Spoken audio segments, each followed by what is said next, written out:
Thanks. Let's go. Nice! Yes, good. Look at that! And again, keep it moving, pop on that. Oh. You're all right. Let's go. Nice. He's showing some dominant behaviours like at home over our other dog. And so we were like, we'll try it chemically, because then if it doesn't work, then And how have you found that? he's calmed down inside. Okay. And he's calm.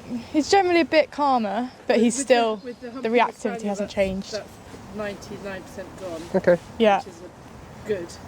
And reactivity, we tend not to take him on the road because well, Poppy does. I take him on the road at like Dogs. 8 p.m. or like it's just Unsociable before it hours. gets dark with like a torch. And like I've trained him, like I've lead trained him and like hill trained him, so he's great like on the roads in an environment that he knows.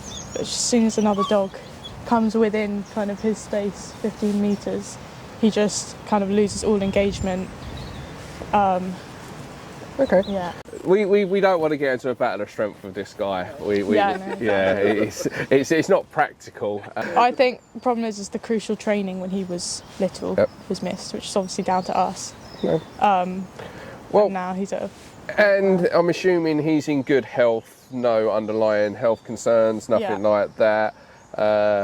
So as long as he's in good health, nothing that's happened can't be undone. So yeah, let's get him out. On his health, it might be a contributory factor to the behaviour. Was when he was a puppy initially. Oh yeah, he swallowed a rib, a cow rib. And he's got a scar from here to here. And his tummy is okay, but he's always got a bit of a dodgy tummy, so I think that's a contributory factor to his behaviour. Okay. And that's what it is, because he's... But he's not in any pain or anything. I've got his lead in the back.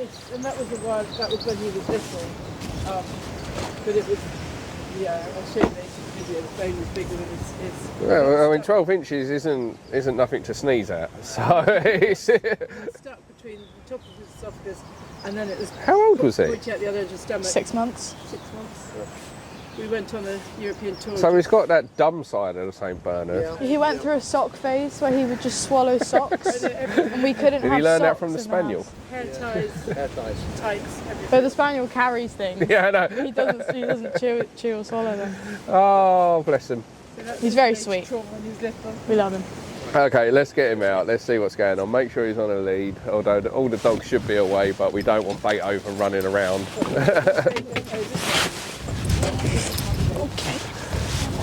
Okay. He's beautiful. Okay. Oh boy.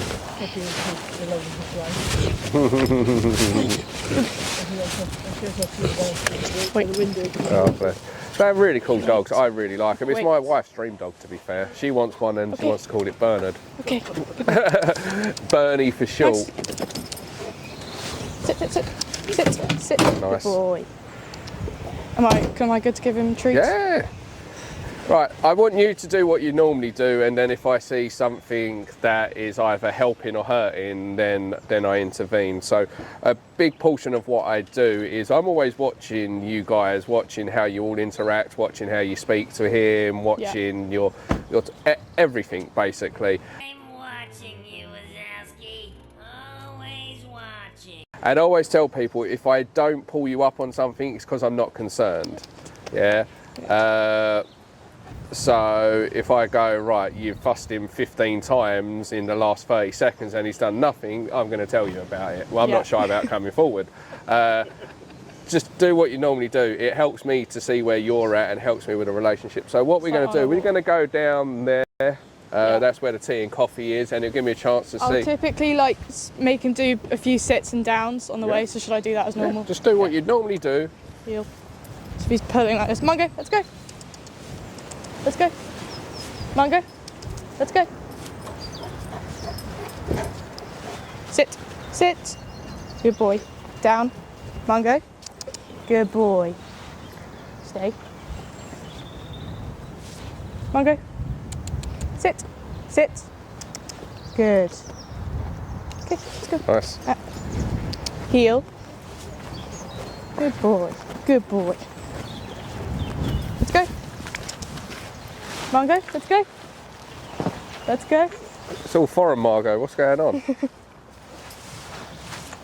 go. Mango, come.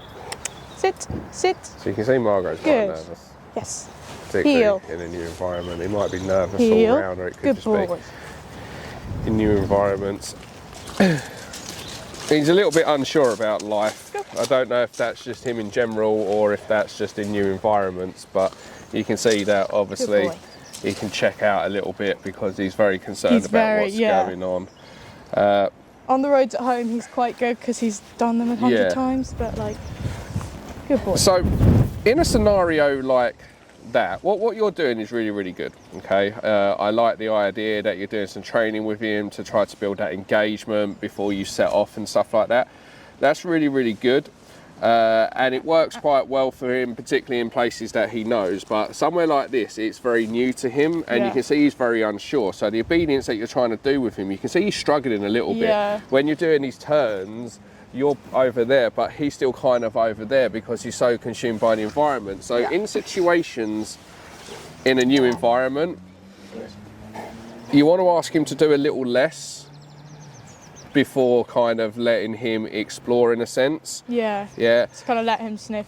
You want to few look at things it and- like anytime you add in a distraction, you may have to simplify that exercise. Yeah. So if he can do 15 sits and downs and turns before you go for a walk somewhere that he's familiar with, that might be great. And you might be able to ask him to do more as the days go on. Yeah. In a new place, instead of asking him to do what you would normally do, you may want to make his life easier and do a little bit less. So a simple sit, simple down, let him look at you, Yeah. and then actually let him do this, him do because that. this is what he's desperate to do. This is what's actually going to help him relax in that new environment, and that's what he's trying to do. So I would ask him to do less in the new environment, just enough to make sure that he's listening to he can me, relax. and then go, do you know what, mate, I can see you're a bit unsure, have a little sniff around, familiarise yourself a little bit, and then ask him to do a little bit more. Yeah. Once he's more comfortable, and you'll find it'll work much better that way.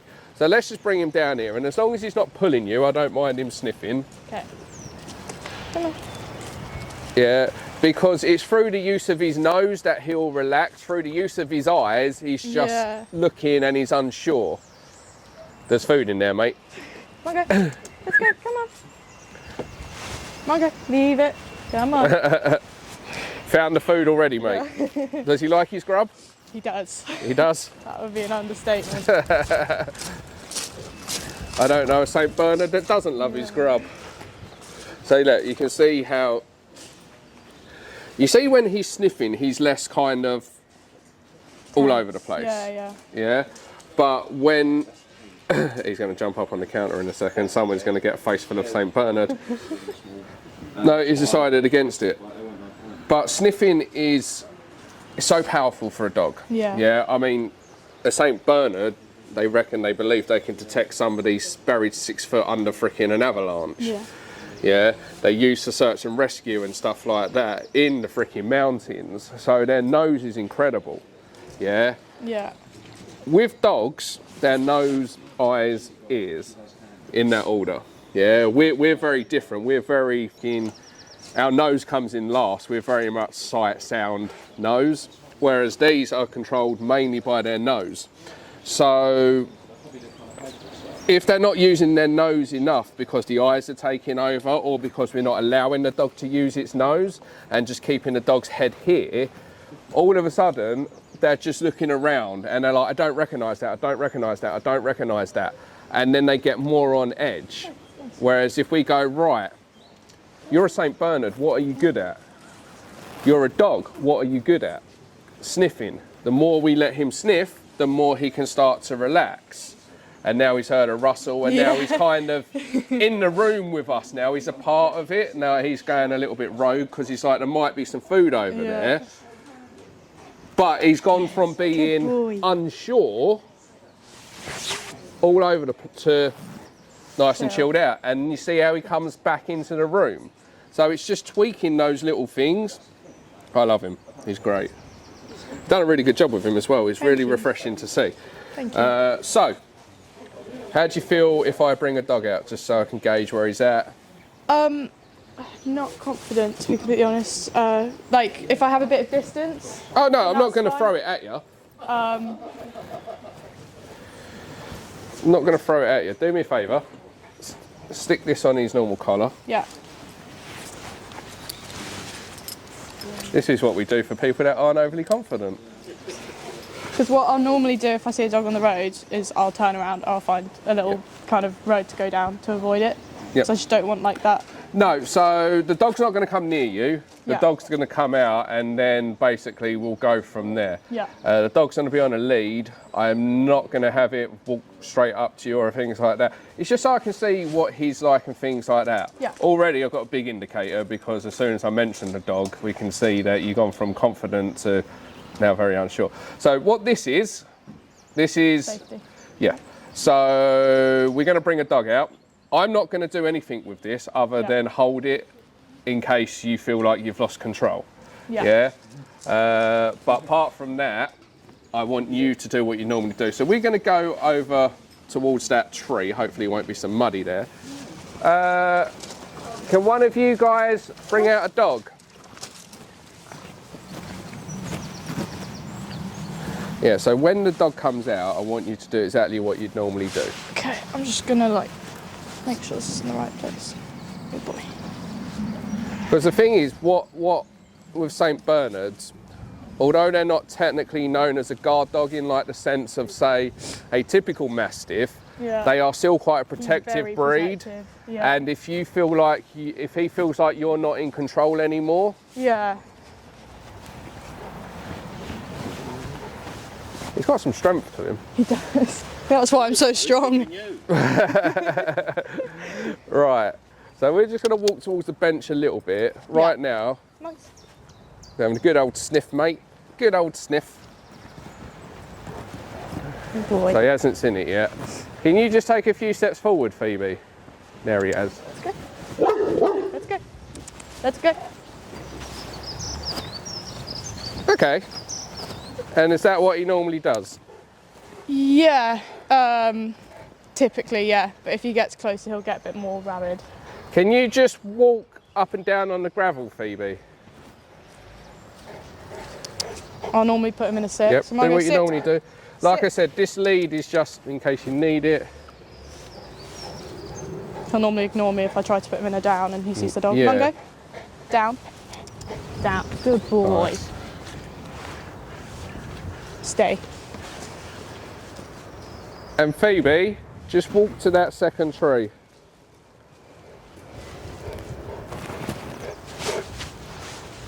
Sit. Sit. And then I'll try Go and back, block. Phoebe.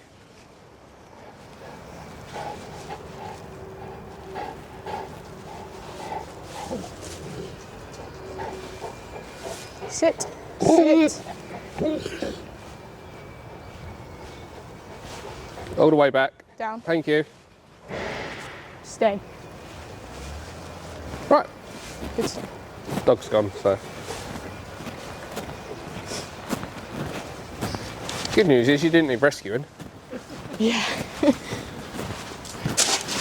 The worst is when like you come around a corner and then there's like a dog there Yeah. and then it's like that. Well, they're strong boys. You must Yeah. live like this. Yeah. It's The slobber of the St. Bernard. yeah. So, what have you tried walking him on?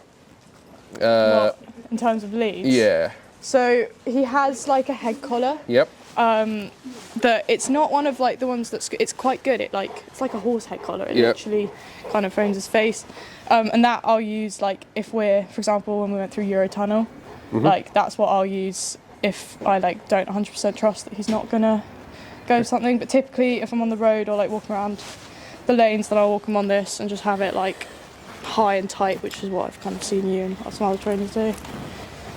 Okay. Used to walk him on a harness. Oh God.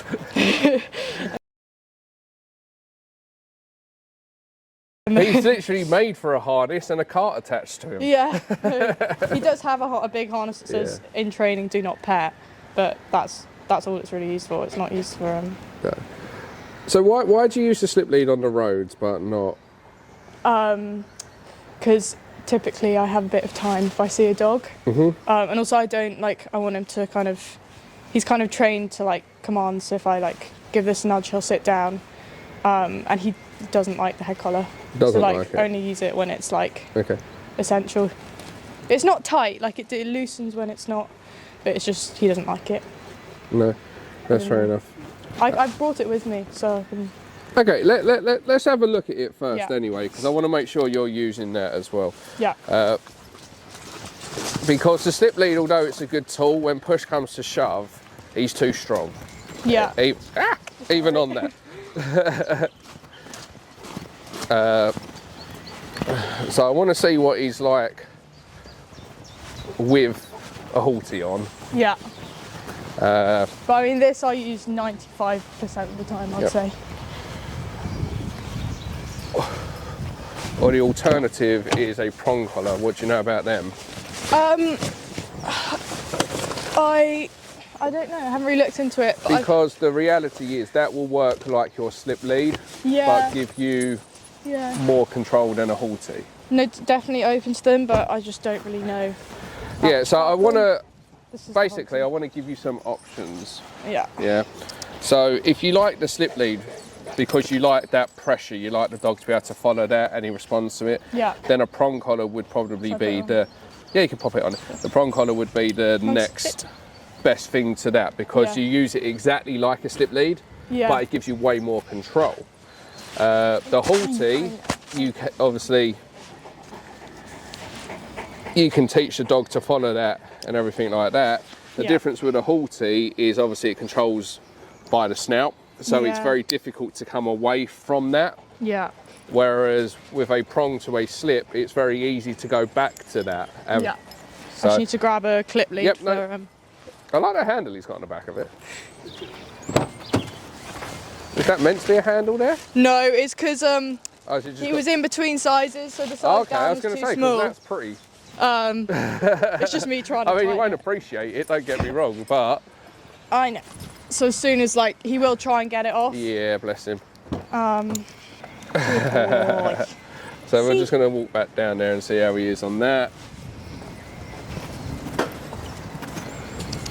Oh, you hate that, don't you, He mate? really doesn't like it. All right, no worries. When he's in like new situations, he'll ignore it for a little bit because Yeah, he's like so focused on his I had this environment. conversation yesterday with a client that had a big cane corso, right? Oh yeah. When you're using a halty or if your dog's on a muzzle, many times when there's a lot going on, particularly things that make them unsure, Yeah. they don't pay too much attention to it. And actually a sign that they're getting more comfortable in their surroundings is they actually start to be a bit silly and try to pull it off and yeah. things like that. And that's exactly it. When he's in a new environment, he doesn't seem to mind it so much because he's kind of bemused by the environment. Yeah. First wee here. That's it. That's what the tree's there for, mate. You've missed it, but never mind.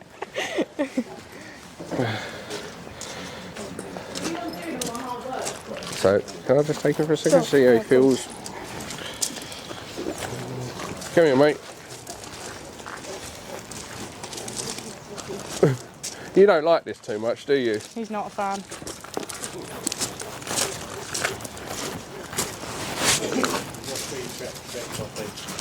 Right in the puddle. I would get too wet feet right at the beginning. Yeah, it does. I'm covered in it. So just come and walk with us. Yeah. It's okay. Come on. It's okay.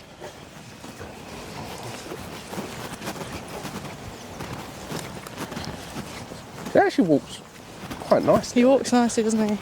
When he's not going off something. But if it's not being used consistently in that sense, then Yeah. I get he's what you're saying.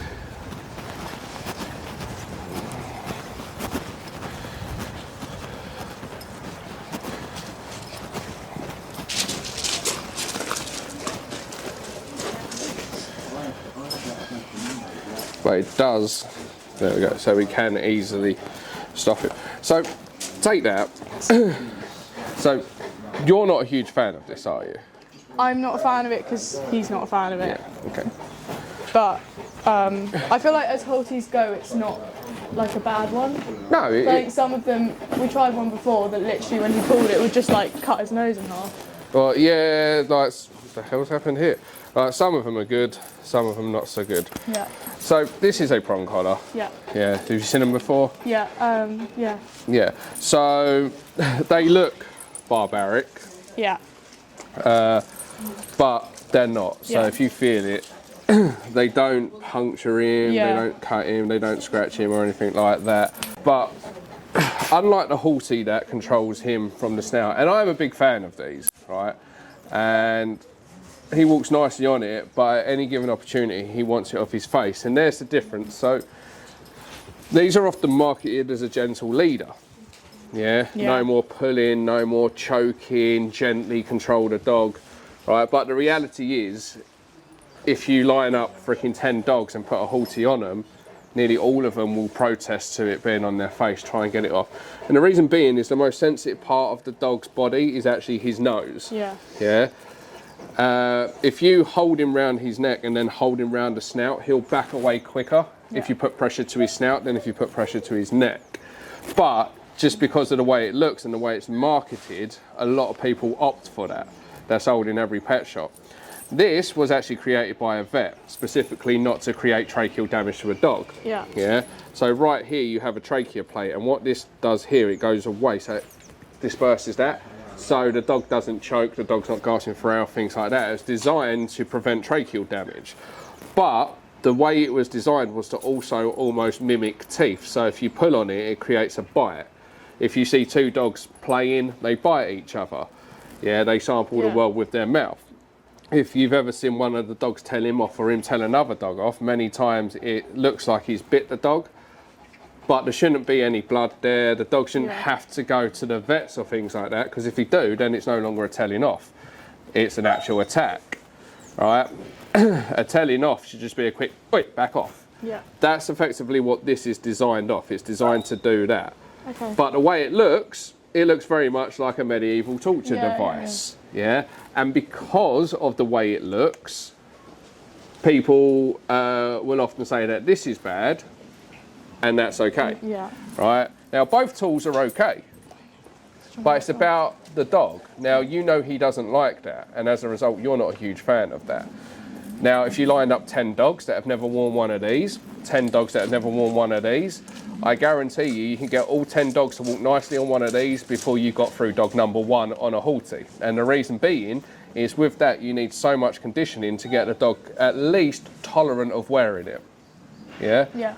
I worked with a St. Bernard years ago that was walked on one of them, and when it come out, the dog used to fucking run and hide and move the sofa to hide behind the sofa. Put it on one of these, taught the dog what it is, and as soon as the dog heard that, it would come running and nearly knock you over. Yeah? So the public perception can often be, oh, I don't like that, but if you actually stop looking at that and listen to the dog, you'll see very quickly which one the dog prefers. So, what's he like with people? He's good with people. I have to watch him on walks. He's never bitten anyone, but occasionally if it's like dark, he might like kind of tense up a bit, but he's good at, he's not distracted by them. So the way this works, very, very simple. They don't go in like that, you have to actually squeeze them in. Yeah. Yeah, because as they go in, it opens out. Yeah, and what that does is it stops it pinging off. Okay. Yeah, so it doesn't matter which one you do. I thought he was going to lay on my foot then. Doesn't matter which one you do. Yeah. So. Children, he doesn't have much exposure to them. Oh yeah, forgot to mention that. He does this thing which He's funny with kids. Whereas if you're new, he'll rush up to you. Yeah. He'll sort of go, whoa. But he doesn't do anything. But if you Tries get to there, intimidate. he's coming to attack you. But he often doesn't do anything. But he'll come towards you as if. So I'm not worried about it now because he'll come up to you. Yep. But if you Hello, mate. you might think he's coming to you. Yeah, but we need to stop him having that luxury of being able to do that in the first place. Yeah. Yeah. The kids were a bit worried that he might snap. He has not snapped at, but he has kind of snapped in the kind of barked in the face of kids, kids before. Okay, so we can do work around kids. That would have to be a separate session because we don't have kids here.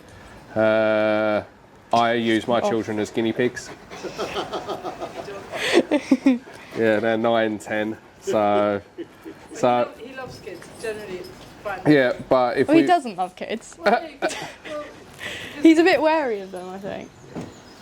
I think they tend to sense, like, if a child's... Yeah, if a child's like kind of confident with him, he's fine and he'll like be fine. But if did a you get that child, off your face? he did. He just wouldn't like that. And That's all right. Right. He's very protective. Yeah. But he's also in that protective position more than anything else as well. So yeah, we took him. We let him have a wee on the way here. Took him out, and there were like dogs far away. I was trying to put him into like a sit, and he wouldn't sit like at heel. He was like literally changing his position to like sit so he could watch them. yeah, and that's what we need to do. And the reality is, on the slip lead, you have a certain level of control until there's a major distraction. Yeah. Then it's not giving you what you need. The Halty gives you what you want, but he physically doesn't like it. He walks nicely, but any opportunity he wants it off his face. Yeah, and as I said, it's very difficult to come away from that. So I'm going to get you to put this on him. Where this goes is, imagine where the slip lead goes, so at the top of his head. It's just currently a normal collar on a St. Bernard is literally like trying to stop a lorry with Fiesta brakes. Yeah. It might stop at some point, it's just not going to stop where you want it to. So the way this works, and depending how he is, I might get you to do it because you've got a very nice relationship with him and you already understand the idea of leash pressure. So the way this works is very much the same as a slip lead. Yeah. So don't overthink it. You just don't need as much input with it. So the way I'd get him to move with a little bit of pressure is exactly the same. And as soon as he moves, I'll turn that pressure off. Yeah. Yeah. So we can walk a little bit. And then if we change direction, a little bit of pressure. And then we just turn it off. Yeah, if he starts to go in front a little bit, you can just pull up and then relax. Bring him round with a little bit of pressure and then turn it off.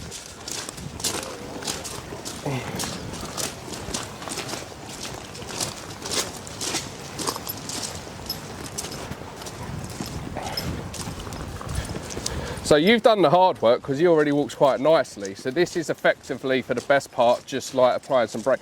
So if you see he starts to go in front, Then up, yeah. and relax. The same way you would with a slip lead. Yeah. I just don't need half as much. The difference between this and a slip lead is they both tighten and distribute pressure, but the slip lead can tighten all the way to the point of asphyxiation, whereas this can't. It tightens enough that it creates discomfort, but not enough that it stops the dog breathing. Yeah.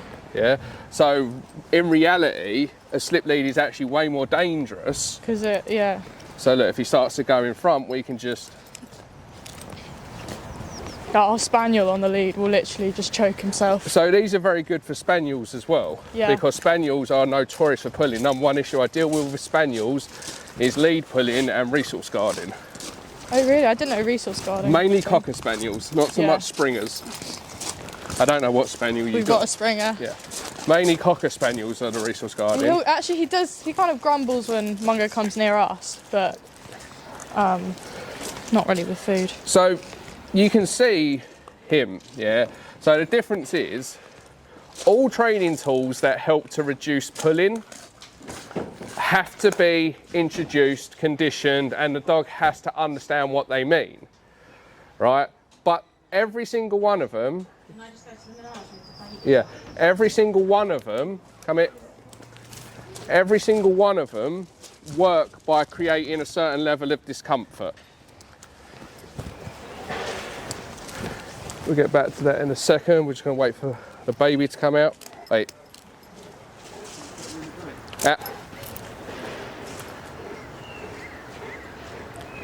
Let's go. See the difference? So look, it's going that way.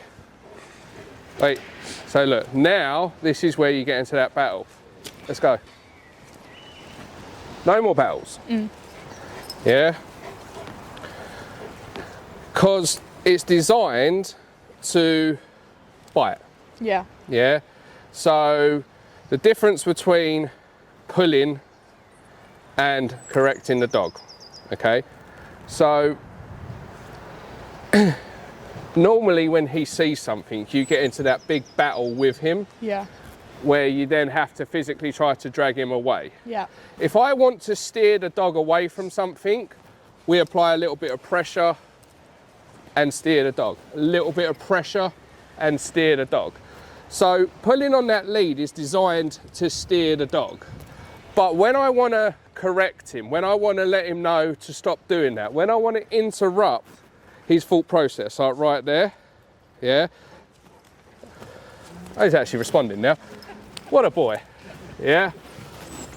When I want to break his focus, when pulling generally won't work, that's when you give a little and go, let's go. And pop, and it creates that little pop. Yeah. Yeah. So it's give, take. Pressure to steer, Yeah. pop to break focus. Yeah. So if he's Interrupt. fixating, he's getting it already. If he's fixating, you give, you take. Yeah. When you want to steer, it's pressure. Yeah? Yeah. If he resists the pressure, it's pop. Yeah? Yeah. So you have to look at it as that is what we want to break it. Give, take. Yeah. Yeah? Don't get into a battle of strength with this guy. Yeah. I know. Yeah? If he's not listening, the same way a dog would correct another dog in a sense, so they can give the verbal, oi, yeah? A dog Yeah. might growl, yeah, as the verbal. If the verbal doesn't work, then a physical correction comes into play, yeah? So if I go, come on mate, let's go, and he ignores me, what we do is, let's go. The correction, Yeah. yeah? So we started with the verbal. If he ignores the verbal, then the correction comes into play. And now we can walk a little bit, shorten up that lead, arm by my side, nice and relaxed. Let's go. Good boy. So you see he's much. Yeah. He's actually walking at sides Yeah. instead of slightly ahead. And the thing is, yes, he's got that barbaric device on that he's fearing for his life and he's got holes all in his neck. Look at him. Look at him now and then look at him with the halty on. Or even better, look at him with the slip lead on. Because you're worried, that travels down the lead because you don't have that control. Yeah. With the halty, although he walks nicely, he is trying to get off his face at any given opportunity. All right? With this, it's easy to go, oh, but that's cruel. But look at him. Let him tell you. He's absolutely fine, yeah? Yeah. That's the way you have to look at it. I don't listen to Linda down the road who's never had to deal with this problem that walks her 3 yappy Yorkshire Terriers. I don't care about her. I don't care about Deirdre in Australia, yeah? It's you. How do you feel about what we're doing, yeah? Let him tell me. So I can walk him on the halty, that's fine. But if there's another tool I can use that makes his life a little bit more comfortable, why wouldn't I do that? I hate correcting with the halty because it's like Yeah, his right. whole head just Plus, gets these like- have droopy eyes as well, so obviously it can ride up into Yeah. his eyes and things like this. And the one that come the other day, oh fuck's sake, the one that come the other day did have all kinds of eye problems. Yeah. So look, he's staring at that dog. Come on, mate. Good boy. And because he already understands pressure, Yeah. he's picking up on it quickly. So do you want to have a little go? Yeah. And it's just like a slip lead, no different to that. So just practice doing some turns with him. boy. Okay. All it is just Sit. trying to Sit. make it an even playing Good. field. Yeah. He's a good boy, and when he meets other dogs, sometimes he's Good boy. and they all start interacting with it. I don't think he's like Okay, let's go. aggressive. They generally aren't aggressive. Good. He's fighting because he's afraid, I think. Yeah. He's actually a bit forward. Let's go. Like when he Good has boy. been back just So can I give you a little pointer? Yeah. I love watching you, it's great. When you work the lead, hold it almost like you're riding a bike versus this way. it'll just make it a little bit more natural as you turn. You're Okay. holding it like this. Yeah. The other thing that you're doing is as you turn, you're giving him more lead, but you're not taking enough lead back when you bring him by your side. Okay. So more like this, and what happens, we go, come on mate. As I turn, I give him more lead, and then then you I bring bring it. my hand down. Okay. Because you're holding it like this, as you turn, you're giving him more lead, but then you end up like this. Yeah. So we end up very tense on that lead and having to almost act as if we're trying to lift him up to Yeah. correct him. Whereas if I hold it like I'm riding a bike, if you will, we go, come on, mate, let's go. Bring him round and then down that lead, my arm's back in that natural position. So if I do have to pull, Yeah. I don't have my arm up here. Okay. Yeah? Thank you. So like that. Yeah, like that.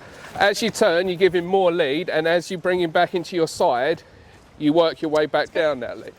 Like that, and then work your way back. There you go. Good boy. She's very good. She's very good. It's not often I get Sit. to work with somebody that Sit. has put in a lot of Come on, effort. go. Good boy. Oh, mum's off somewhere. Mum's wandering. Let's go. Good. There you go. Right, now, can you just adopt that very thing? When you're walking a dog, it should be exactly the same whether there's a dog there or not, whether there's a distraction there or not. What happens though is we'll walk the dog all nice and relaxed, yeah? Yeah. It's in the puppy. So what happens is we walk the dog all nice and relaxed, like you're just doing, and then you see a dog and you go, oh And then I shit. tense. Yeah. Sit, sit, sit, sit. Yeah. Yeah. Down. And he's like just looking around you like you're some sort of maniac at that time. Yeah. Right? He sensed that you've lost control. So when we walk a dog, let's go for a little walk. Let's go. Come on, mate. It should be the same with or without that dog. Let's go. Yeah. So the way I am now, if I see a dog, I should still be adopting this same calm swagger, loose arms, Yeah. and things like that. I only apply pressure if he starts to go rogue. Yeah. The rest of the time, I'm nice and relaxed. Goes rogue, then relax. Let's go. It's difficult to do. Though. I know. Like, I know, like he does, because they do pick up on it, but it's just it's a hard thing to break. Yeah. So I want you to mess around with him like Yeah. you was just doing, and I'm going to bring a dog out. Okay. Yeah. You're not going to worry. Yeah. He's doubled up for a start, Good boy. but I want you to try to maintain that loose character that you've got right now, that just enjoying the moment with him. Yeah. Good boy. Let's go. Good. Sit. Can you bring a dog out for me, please, Phoebe? One that hasn't Good already been boy. out. Mhm.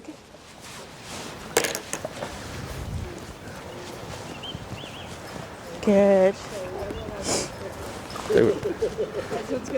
It's fine. Am I good to let him sniff stuff? Oh, not just yet. Keep him engaged.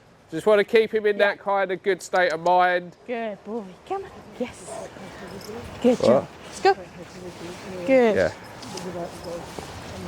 She's doing really, really well. Come out. This way. Good boy, monkey. Good. Just move go. up and down. Go to that seesaw and back, Phoebe. Good boy, monks. Let's go. Nice. Yes. Good Look at boy. that. And again, keep him moving. Pop on that. Oh, You're all right. let's go. Nice. Ah. Just stay there a second, Phoebe. Right. Sit. Sit. So, where it went a little bit wrong, Yeah. okay, done really well, by the way. Thank you. Did you feel like you had more control though when he went? Yeah, I was more chill. I was just kind Yeah. of keeping the. So that was really good, but there was a moment, right, when you turned and he wasn't with you. Look at Yeah. the turn now, right? When I turn, let's go. Yeah. Yeah. He's not with us. So you see that communication. Turn, he's with, let's go. So as I turn, I give him more lead. Let's go. And if he doesn't do it, then the correction comes in. Yeah. Go on, you. Right, so that's what we were doing. Come, mate. Let's go. So he turns like that. And he's been doing that with you the whole time. Yeah. Now, when you saw the dog, he turned, but he didn't turn with you. He was still fixating on that dog. Yeah. Yeah? And then instead of popping on that lead to do that, Pulled. you actually turned back into him Oh. when he's still fixating, and then he went. Right. Yeah? So we want to make sure, remember what I said, if there's no dogs around, yeah, how he's moving then should be how he moves when there's dogs around. Yeah. Yeah? So if he's not turning nicely with you because he's seen a dog, give, take. Yeah? So move about a little bit, Phoebe. Let's go. So right there. See that? Yeah. Let's go. Yeah. So, come mate. Good boy. So as I turn this way, he's going to see the dog. Let's go. Good boy. Yeah. Yeah.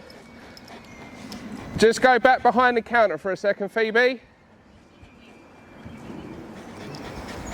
I did have a lot more control when he went for him though. That's what we're looking for, because that will give you more confidence for a Yeah. start. If you go, Jesus Christ, you was on the grass as well.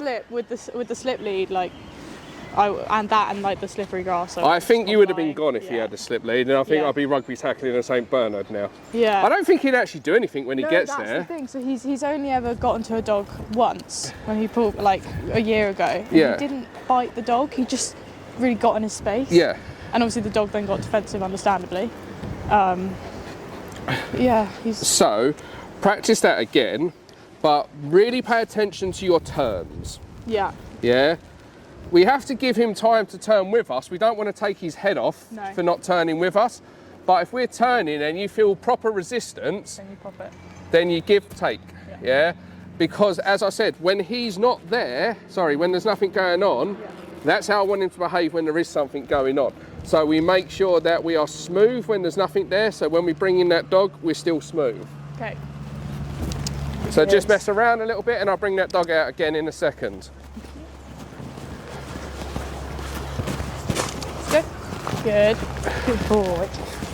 Good boy. Yeah, do the same thing for me, please. Yep.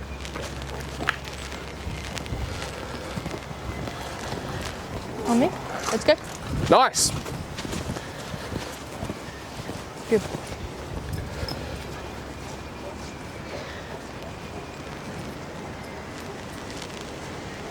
Good. Yeah. Hey, and then if you got your biscuits, they're good times to then get in those little rewards Yeah. and just stop, change direction, let's go. There you go. You. Thank you, Phoebe. Okay. Good. So how was that? Good. Yeah. Yeah? Just got a little growl at the end, but Yeah, but the growl didn't escalate to a lunge. no. Yeah, and you maintain control the whole time. So we're going to go in the shelter a little bit and give him a little break. Yeah. And then we will bring out some more dogs. Don't always look at reactivity in a sense as necessary you failed. What I look at with a reactive dog, I know the dog's likely to react. Yeah. So yeah, come inside. So I know that's a given. I know the dog's likely to react. If we're dealing with a reactive dog, we're going to see a reactive dog at some point. It's impossible to keep that dog under the threshold 24/7 in the real world. I know at some point. But what I'm looking for is when he does react, how do you react? Yeah. Do you let that undo all the hard work? Do you go back to panicking? Yeah. That has Do you, happened. yeah. a few Or times. do you have that control? Do you nip it in the bud very, very quickly? Yeah. How quickly does he recover? How quickly do you recover? Those are the things that I'm looking at, Yeah. yeah, for him. So we're just going to give him a little break. in that we live on like a bit of property, so he can wander around. Like he doesn't rely on his give obviously his walks give him like new stimulation, which is I think the point nice for him. because we've had space to throw them out and off the lead. We didn't really ever do much lead training. No. I only started doing lead training with him after he became reactive. You've done a really, really good job with him. He's really good. Thank you. While we're waiting for the sun to die down, sorry, while we're waiting for the rain to stop, alright, we're going to have some people come out and see what he's like as people approach you. And you just stay nice and chilled out. So just walk a little bit closer. Stop there. I've got a spider in your jacket, quite a big one. But, look, so that was a problem. Yeah. Yeah. Because the second you took your focus off Yeah, of him... I know, sorry, I didn't know. I was like, Mark, and everyone was like, don't tell him about the spider or Now Sophie's back in the car. Yeah, Sophie's now left the building. So I should have then given him a pop. Because the reality is, right, he is quite nervous of people. Yeah? Yeah. He's curious, but sometimes his curiosity can get him in trouble. Yeah. Yeah? So by you just allowing him to go straight over to Ant, Ant's now got a freaking 60 kilo St. Bernard. How much does he weigh? 65, yeah. 65 kilo St. Bernard, right, in his personal space. Yeah? And not everybody is going to be comfortable with that, right? The slobber, the size, the hair. Right? Oh, he's fine. I don't think that's slobber. I think that's actually a cobweb, right? It's the spider's home. It's the first time this jacket's been worn in a while, I think. Yeah, that's not actually slobber. That's a cobweb. You do spider training. We did a lot. Yeah.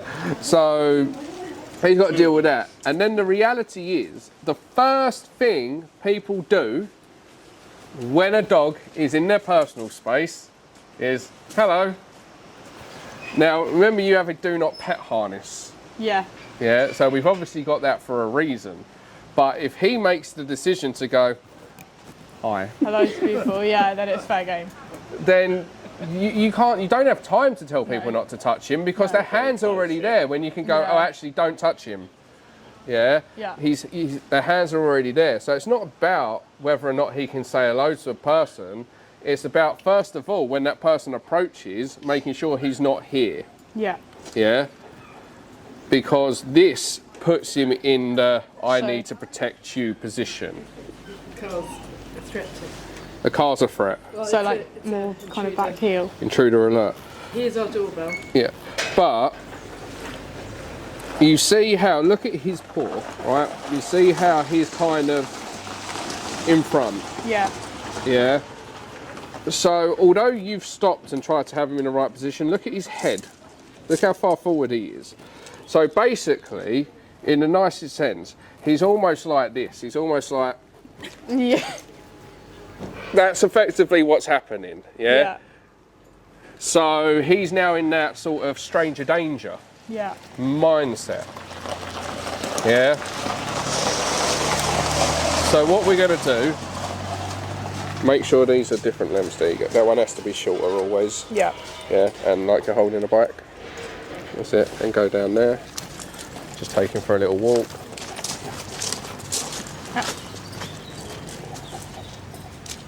Come back this way for me. Let's go. Stop there. Sit. Sit. And now come this way. Oh, poor bastard had to sit in a puddle. So if somebody comes towards, you'll often end up in this position. Yeah. And you see how he can just scour around Yeah. and look the entire time. Where is Steve? Here is Steve. Stephen! He's eating the raw food. It must be 11 o'clock.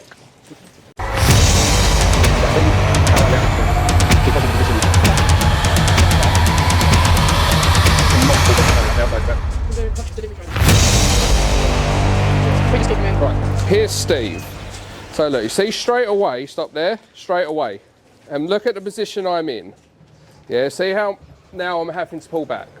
Yeah, see that position. That's because what he did is he's putting himself in front of me and he's basically saying, I've got this. Yeah, I never want to be here when there's somebody towards me. Because if Steve comes closer, a little bit closer, stop there, I'm now behind him and you see how he's starting to react. Now the other thing is, yeah, a lot of people do ask, can I say hello? But not a lot of people do, yeah? So Steve can come straight in and I can't really stop Steve because he's put himself in front of me here. Yeah, so we're gonna let this car pass. Walk away please, Steve. This is what I want. So Steve, walk to 2 seconds. Walk towards me. Wait. I want to stay here. Yeah. So he can try to fight it, but the reality is, when he's here, see how he's not staring at Steve. Yeah. Yeah. His default behaviour right now is to, as somebody approaches, to go forward. That's his default behaviour. Yeah. He doesn't know any other way right now because he's been doing that and getting away with it. Yeah. Walk away, Steve. Walk towards me. So as soon as Steve comes towards, I want to be here. Yeah. Because if Steve can reach in and touch him and he reacts, Yeah. he's fucked. He's fucked. I'm fucked. Bad news. Yeah. And what does he learn if he does that? That he can. He learns. He learns if he reacts and that person goes away, that works. He's the solution. So he's going to do that every time. And then we end up with a dog that is much more reactive. Here, he is safe. Here, he is in that position. Phoebe's going to come around, see how he's alert. So I just changed my position. I'm not standing in front of him going, watch me, watch me, watch me. Hey, sit. I am just letting him know I've got his back. Yeah. If he's here and Steve walks towards me, by the time Steve's already touching him or interacting with him, it's too late. Yeah, he's looking at something now. I don't know what that is. He could react, but if I go here, he's less likely to react. He needs you to advocate for him. So we're going to practice that. So you're going to do it. Like apply to dogs as well? Yes. Okay. Yeah, so if you have to stop, he's never in front, he's always behind. Any threat? Yeah. Because position is everything for a dog. If he's in front, he's automatically going to get to whatever comes to you first. Yeah. In his head. Why are we stroking him, Mum? Yeah. But he's working right now. Okay. This can also make him protective if he's getting a lot of fuss at the wrong times. Yeah. Yeah, that's why I'm like, when we go on walks and you're giving him treats as well, I just feel like it's can complicate a bit. So here's what we're going to do. New rules. You can go back in for a second. Steve, you can go away for a second. I'll enlist you all in a minute. In this situation, just do a 360. Not a 360, sorry, a 180. I want to. I don't know what sort of 180 that is. That's like a...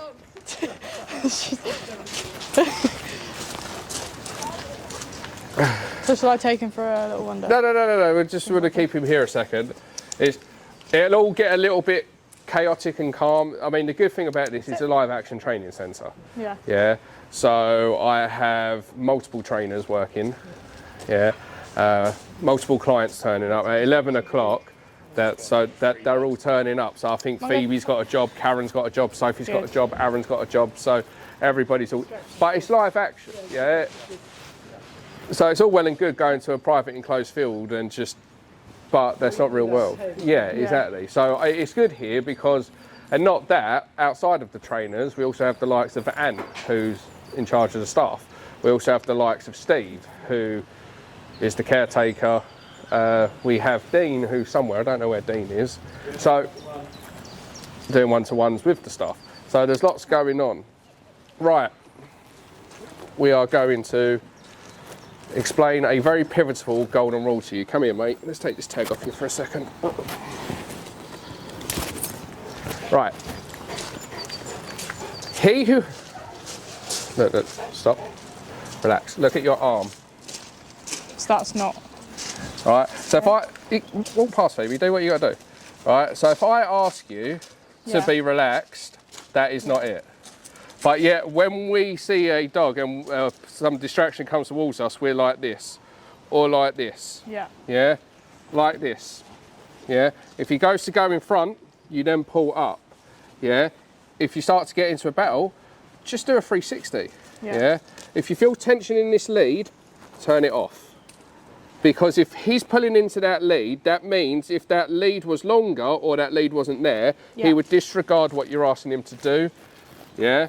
So that lead, short but relaxed. Tuck into his side a little bit. Your arm, this shoulder, nice and loose. Yeah?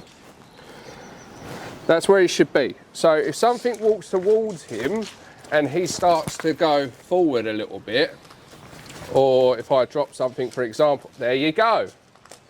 Because it doesn't matter whether it's something falling out of a person's pocket, whether it's a stranger walking towards you, whether it's a dog walking towards you, if he leaves that position, he's disregarded what you've asked him to do. Yeah. And because he makes notoriously dumb decisions, we're going to assume that if he leaves that position to say hello to a person, he's likely to react. Yeah. If he leaves that position to say hello to a dog, he's likely to react. So because we're smarter than him, we don't allow him to make that choice that's going to ultimately set him up to foul. So the simplest instruction is to stay right there. So the second you feel tension, we turn it off. Yeah? If something starts to come from behind, we'll just say, come on, mate, let's go, turn around and look at that thing in this same position. Yeah. Yeah? But he needs to understand this is where I want you to be. Yeah. So, going back to what I was saying before it all got crazy, okay? This lead, yeah? Imagine this is a baton, yeah? He who holds this is the only one that is allowed to communicate with the dog. He who holds this lead is the only one that's allowed to ask the dog to do something. He who holds the lead must start and finish the exercise and everything in between. Now, you can work as a team and advise if you see one of them struggling, but you're not allowed to advise by advising the dog. So you can go, calm down, relax, slow down, but your advice has to be directed at the handler, not at the dog. Because if you ask the dog to sit and then you come over and start stroking the dog and the dog comes out of the sit, the dog just learned it can ignore you. Yeah? So does that mean that if somebody says, can I pet your dog? You say, sorry, but that goes straight to me. Yeah. So if you want somebody to pet the dog, that is fine, but you have to be the one that does it. So if you're holding the lead and I come over, can I say hello to your dog? If you think it's okay, then you, as long as he's doing what you've asked him to do and looking at you, you can then release him and use that as a reward. Okay. But if I say, can I say hello to the dog? And you say, yes, that's fine. And I go straight in and fuss him and he screws up, you've got to hold him accountable and you just undermine what's going on. Yeah. Yeah? So... Is it better to like let people like come to you and not release him at all, and then Yes. make him stay in that? Remember, he can detect somebody buried under snow. Yeah. Yeah, so he can smell me from here. Yeah. He doesn't need me in his face. Yeah. Yeah? But as I walk towards him, okay, as I walk towards him, I want you to take one step in front. Yeah? So I'm going to come towards you. Hello. Like that. And then relax your arm so you're not restraining him. Yeah. And bring him back by your side. Yeah? So I want him to stay in the sit. Yeah. Yeah? Sit. So all you're doing, go to his side, all you do is just take one step. Don't pull on that lead, keep that lead short but Keep it, relaxed. yeah, okay. But just take almost one step, So like that. Yeah, kind of. and then face me. Yeah. Yeah, so as I come in, and you see how he deflects, relax your arm. Yeah. Yeah, So that is see nice. how he deflects. What you're saying in that moment, with your body language, is I'm not getting anywhere near this dog. Yeah. Yeah? Because if I reach in and touch him and he reacts, he learns in that moment to do that every single time. Yeah. Yeah? For me to reach in and touch him now, it gets a bit inappropriate. I have to go round you to say hello to him. Yeah. So look, so you put him in a position where you are advocating for him. Yeah? Because he's not ready to have complete strangers in his personal space. Relax your arm. Yeah. You got wandering arm syndrome. I know. Wandering arm, it goes back here without you realising.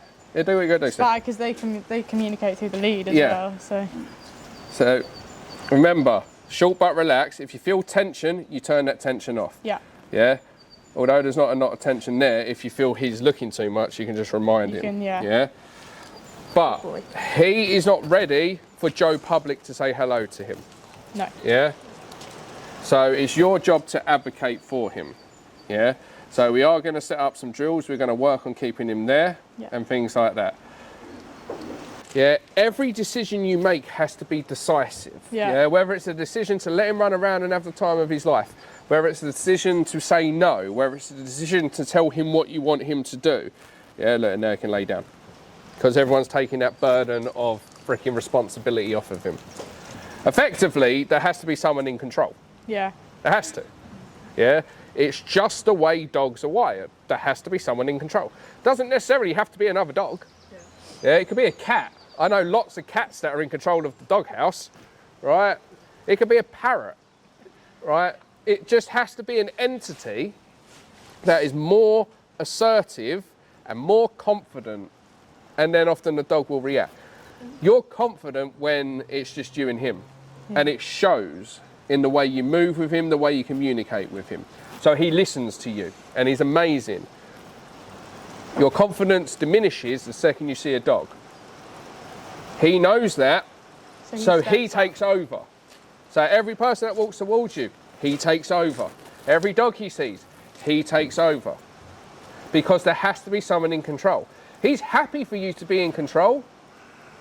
That's why he listens to you when there's not much going on. But because when the shit hits the fan, you're not in control, he automatically is handed that role. It's like you basically tagging him in, going, oh shit, there's a dog, you take over. That's what you're saying to him, without your words, yeah? What you need to go, and he's now in that habit where he goes, I've got you. You don't have to tell him anymore. He's like, I've got you. We've done this enough now. I know how this works. But because he's nervous, he makes dumb decisions. Yeah? Yeah. So you now go, no, I've got you. Chill out, relax, don't worry. Yeah? So he can just do this, be a lazy St. Bernard. That's what we're looking for. So, ironically, this is the way dogs are very much programmed to learn. Yeah? If it's rewarding, they'll keep doing it. Whether or not we find it rewarding is irrelevant. If they find it rewarding, they'll keep doing it. If it works for them, they'll keep doing it. Yeah? That's why many dogs will react to people, because it knows they go away. Yeah? It works, they'll keep doing it. Yeah? Whatever reason he's charging at Shetland ponies, nothing has interrupted that yet. Yeah? So if I want to stop a behaviour, that's where punishment comes into play. This is what we call realistic dog training. It's all well and good getting him to ignore it and rewarding every time he makes a good decision, but if our reinforcement or reward isn't heavy enough to outweigh what he wants, there's nothing to stop him doing it. If there's no consequence to the unwanted behaviour, there's also nothing to stop him doing it. Yeah. So, say you could have him on a prong collar, if he charges at him, hits the end of the prong collar and goes, fuck, he might never chase the fucking Shetland ponies again. On like that note, like if he does the undesired behaviour, so say he manages to like get to them, or like he barks at the dog, is there like something you can do afterwards, or is the damage kind of done by that point? So, if you catch him in the act, Yeah. you can absolutely hold him accountable. Your level of correction intensifies the more intense the dog is. That's why we always want to stop him before he reacts, because he's much easier to stop him when he's down here versus when he's on his back legs. Yeah.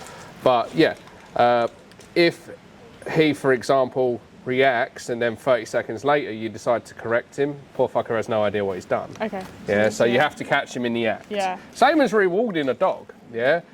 If I ask the dog to sit and then he goes and does his other thing and then 30 seconds later I just come and give him a reward, he doesn't know why he got the reward, or he would associate it as what he was doing at that moment in time. If he destroys the house and I come home and I go, what did you do? Doesn't fucking know what he's done. Not unless I come home and he's going down the bin, ripping it up. And I go, what did you do? Then, oh, okay, I know what I did. Yeah, and he can build that association. Come back this way a little bit. I want him to see the dog. Yeah. So look, he's paying too much attention. There you go.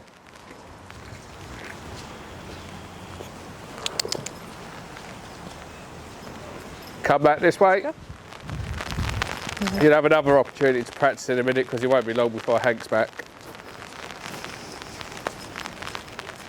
Another thing that can help you, you said he's got a harness. What harness has he got?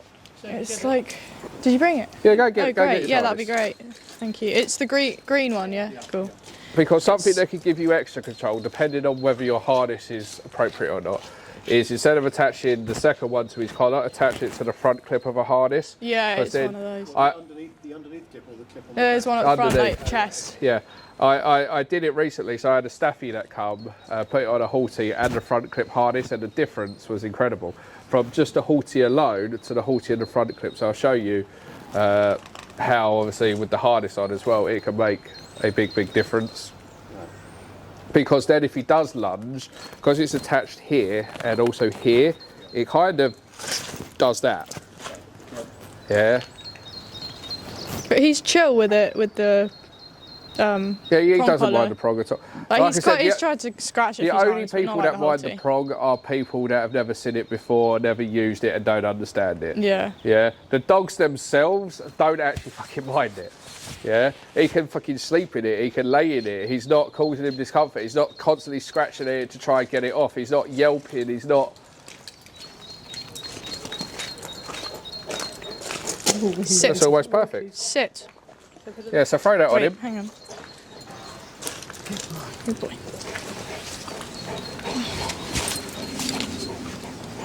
You're outside. I love it. Swift dog. He's just missing a barrel now, mate. Yeah. Where's the barrel? And the one that's attached to his collar attached to the front clip of his harness. Did you just take... Yeah, that was the right one. Why has he got... Take the slip lead off. Slip. What's that lead? Take that one off. Take all leads off his harness. Except for that one. Right. So now, we've got head and body. Yeah? So if we go, mate, go for a little walk. No, don't worry, she's not going anywhere. Go on, good boy. So let's take a little walk down here towards these dogs, Sure. right?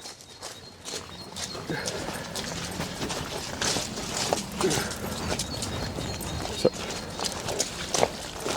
oh no. But look, so in a second, right, Yeah. we could go head, body. Yeah? Yeah. That's why I like this setup with a big powerful dog. Because look, this one pulls from the front, this one from his it's collar. like a steering. So we can steer Yeah. around. So we go this way towards the dog a little bit. Come mate, let him sniff. Wait for him to see the dog. Let's go. Good boy. Yeah. And we could just then create ourselves some space. Yeah. So there's a big difference. He's walking straight towards that spaniel. But look, nice and relaxed. It's just body, head. So do you want to have a little go at that? And then, sorry. Oh, sorry. No, it's my Handing it I over. was handing it over. I just wanted to tell you one. When you get fluid, Yeah. yeah, because I don't like walking like this. This is how I teach it. I like short and then rest of it in my hand. Okay. Practice this bit first. Yeah. Yeah, practice the mechanics. So your left arm pulls up. So you need to make sure that when this, do you mind if I touch her? Yeah, of course. So that has to be able to do that. So come down here a little bit more. Yeah. Yeah. So when you pull, it's a lot easier.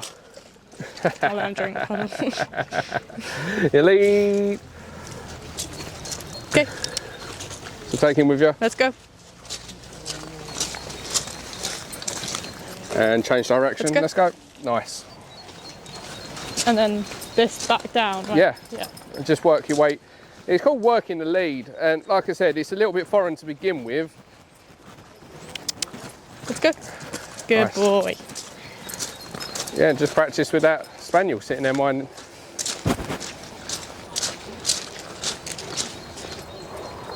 Let's go. Good. Good boy. Should I try like counter turns the Yeah. other way? Good. But you see, he's got like almost like a U bend now, where both leads are, well, both ends are attached. Yeah. If he does hit the end of it, what happens is Let's go. you've got both his head and his body that you can steer. Yeah. Yeah.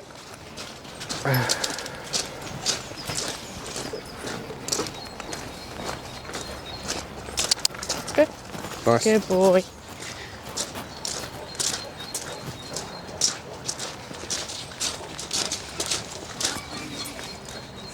Let's go. Yes. Good job, bud.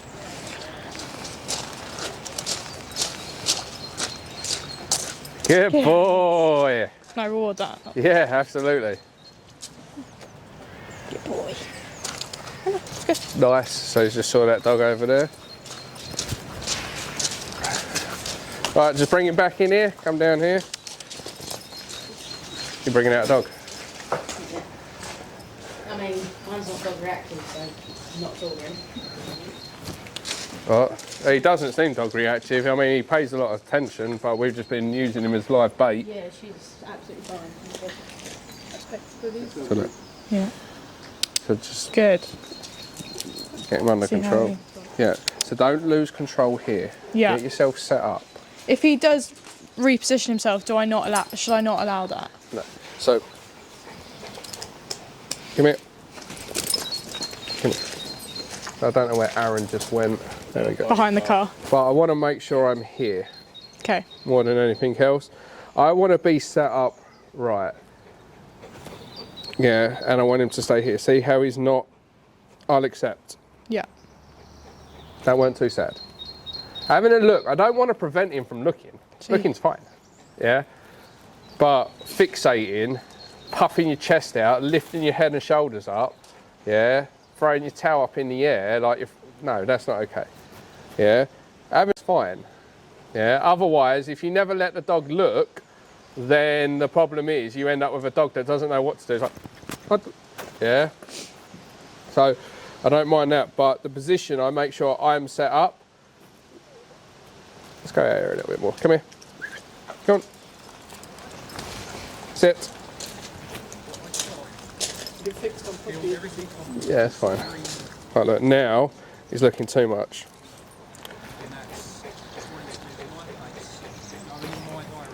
And if I know he's likely to react and he has a threshold where he struggles, I'm going to pay attention to where that comes. Yeah.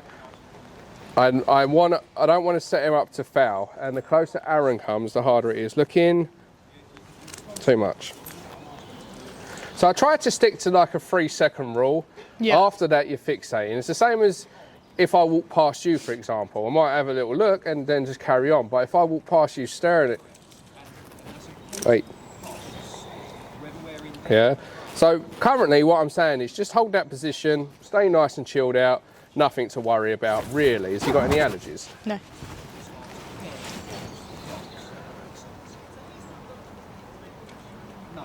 All right. And then, obviously, if he's making good decisions, definitely throwing that reward. Just be mindful that, obviously, he's having more lead as he goes down. Yeah. Yeah, because I don't want to kind of pull up on it unnecessarily. Wait. So I don't want him fixating too much.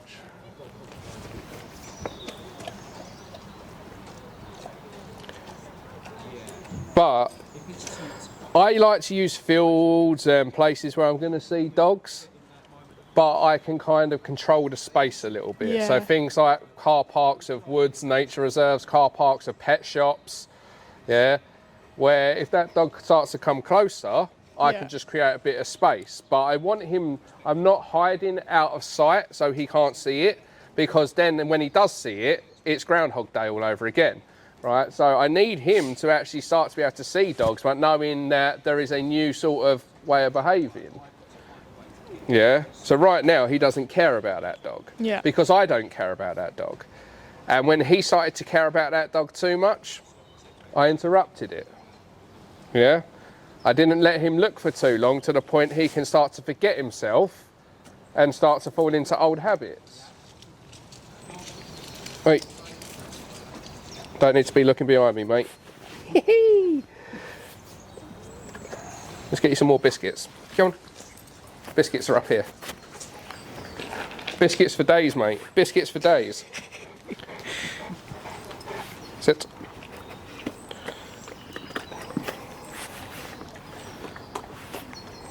Have I lost every helper?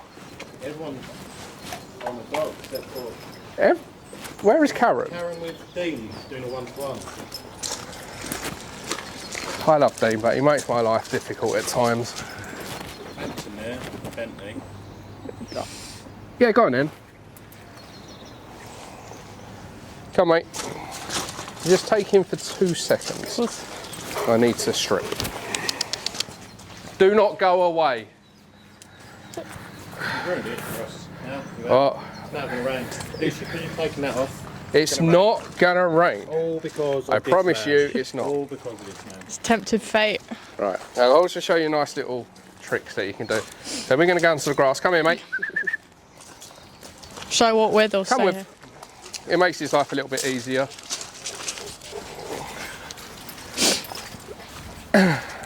So, just gonna turn around, ask him to sit. Right. So, just go over that way. So look, you see he's seen the dog? Yeah. I can give him a treat, but look where his focus is. It goes straight back on the dog. I'm like, no, good boy. Now give him a treat, right? But he's focused straight over there. See how he's fixating, right? He did make a cracking choice there to not react, but I am making my life more difficult than it needs to be, because you see he's now watching that dog's every move.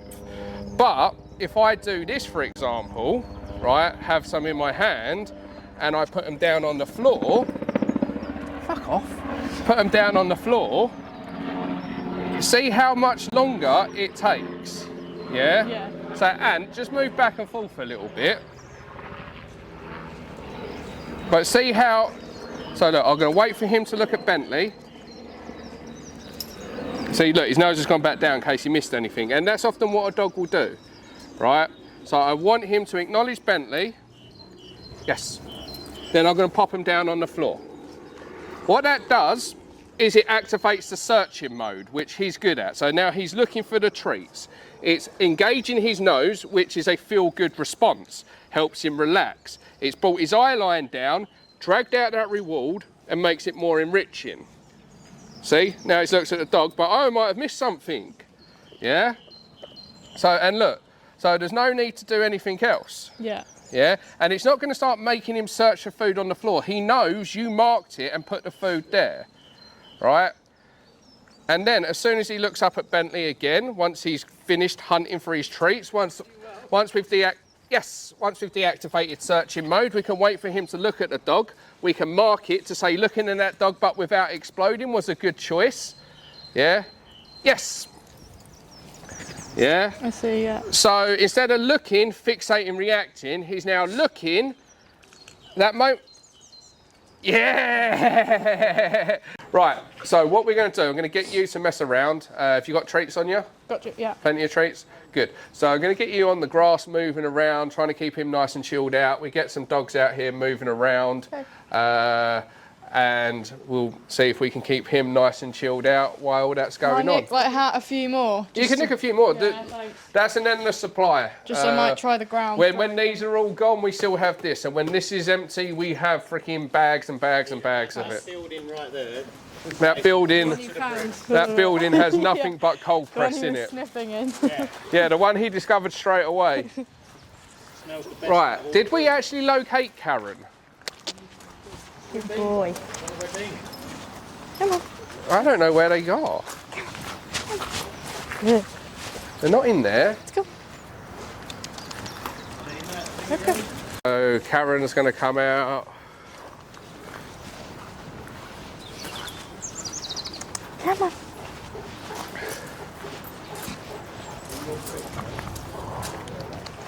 Good. Right, come out, Karen. Down. Down. And just mooch around a little bit in this area, say from that tree stump down to that gate. Let's go. Good. Good boy. Nice. And if you're at a nice distance, stop, face the action, and work on giving him some rewards. Good. Yeah, remember what I said, getting those treats down on the floor, activating seeking mode. Should I put like a command word on it or not? Well, yeah, you can just say yes when he looks at the dog, so he starts to understand that. If you had a clicker, you could use a clicker. Yeah. Yeah. You can say sniff, you can say search, you can use whatever you want. Yeah. Yeah, see, but he's already got the hang of this game. Yeah.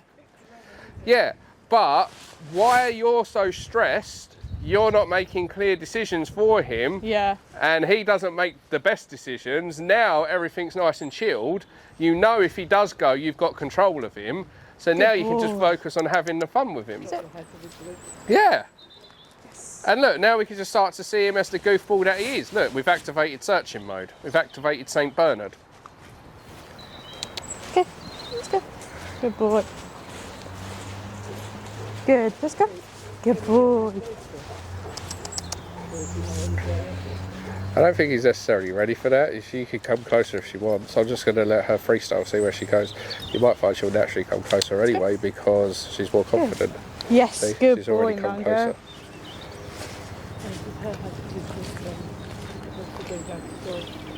Yeah. The reality is he's such a foodie. Just go. Yeah. We've never had dogs without food driven. Good. Let's go. Oh look, she's really pushing those. Too much looking, but that was good. A little bit too much for my liking there, but she did check him, but it's just a little bit too much, but he's making good decisions. Do I reward that if he takes a little bit of time? I wouldn't necessarily, neutral? because you kind of had to check him. It's a bit like smacking a child and then giving him a fiver at the same time. It's good. Yeah, I know. Hey, that's the side he's relaxed. Just watch him now. So I'd activate seek mode as soon as he's finished. So just go, yes. Yes. There you go. Because he can forget himself. Where he's having a wee, he's then back to doing that. Yeah. So almost as soon as he's finished his wee, activate seek mode. Let's go. Let's go, come on. Thank you, Karen. Good boy. Yes. Go find it.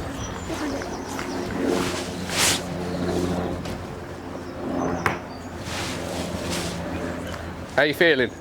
Good. Yeah. More Felt a lot confident? more relaxed, which probably relaxed him a bit as well. Goes hand in hand. He can't relax fully until you relax, but you can't relax until you feel like you've got control. Yeah, see, you are stuck in that vicious circle. Step one is making sure we've got control. Yeah. Step two, once we know we got control, is to be able to then help him. Yeah. So look, dog, come mate, let's go. There you go, activating seek mode. So what I would do now, as he looks, I would say yes, but move backwards before dropping the treats down on the floor, because that dog's getting closer. So once he's finished, he's going to look up. As soon as he looks up, say yes, yes, move backwards, and then drop some down on the floor. Just creating that little bit extra space. Yeah. But you see the difference now? We've got actively dogs moving around, and he doesn't care. Good boy. Sit. Sit. Good. Okay, let's go.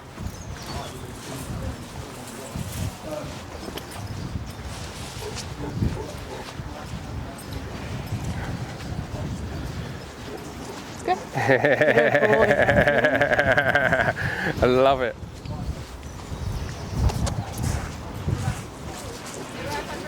Yeah, go nuts. Good. Bring them all out. Do what you got to do. My work here is done. For this bit, anyway. Several months later. There's like a head hole for you here, mate. He's learned how to open it. I was the tea. Thank you very much. One sugar, tea, coffee, one sugar. Coffee, and I believe Adam was a black one as well. Can you hold that aside? Yeah, sure. I tried, mate. I tried getting you one. He's had a... This is my friend. Hello. Am I going to have slobber all over me now? There we go. He's had a good love of training since How's he been? Really good, actually. Yeah, making slow progress, but progress all the same. I think one of the biggest issues is when you have dogs run up to you, get in our space. Like we had one guy about a week ago, and his dog kind of starts making his way over to us. I was like, can you please recall your dog? And he was like, no, it's fine, they know each other. I was like, the fuck, they don't know each other? Like, and he was like, no, that's Womble. Like, they know each other, they've said hi to each other before. And I was like, recall your dog, this dog gets in our space. Mungo's going a bit berserk. Anyway, he'd mixed Mungo up for another St Bernard, and then he calls the dog back. Dog has perfect recall, so it wasn't even a recall issue. He just like refused to recall his dog. So it's kind of people like that that are proving a bit challenging. But apart from that, he's really good. It's a lot calmer. All right, let's get him out. Let's see what's going on. Okay.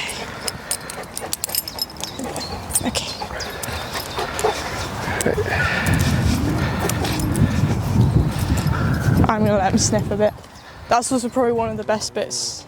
That was a really good bit of advice, that. What, the sniffing? Letting him in a new place just sniff. Because it means it's not like a constant battle getting his attention for the first 10 minutes. Boy.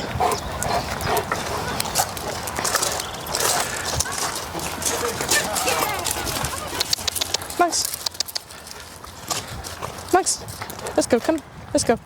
Come on, let's go. Sit. Come on. Good boy, let's go. Look at him. Straight a little bit. So, how long has he been in the car? About half an hour. We stopped on the way, let him out. Stopped with a friend's, and then an hour before that. Yeah. So, what is it you would like help with today? Well, he's still reacting. When? When dogs get like close. So like I couldn't walk within. I still have to keep a bit of a distance, and I'm obviously wary of getting closer to public dogs because yeah, I don't know, I don't want him reacting at them. All right, cool. Let's get him on the grass. Yeah. Let's bring a dog out. Let's see where he's at, and then we'll go from there. Yeah. He's so much better. He's a lot better. I'd like to be able to do this walk class. Okay. He's harder to kind of distract or kind of break the fixation when he's walking past a dog, whereas like the treats thing I've been doing, he can get quite close. Do we have a harness big enough for this dog? I've got one in the car. Has he got a front clip on it? Yeah. Yeah, let's get that. The idea behind this, per se, is now we can have a little bit of control of his head and body. So as we turn, we can... You turn the exact opposite way, you moron. What side do you walk him on, your left or right? Right, normally, so Okay. that should... Sit.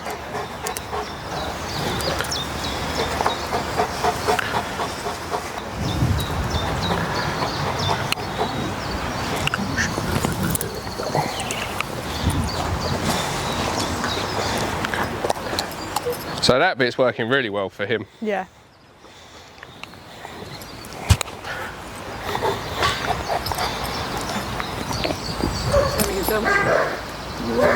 Let's go.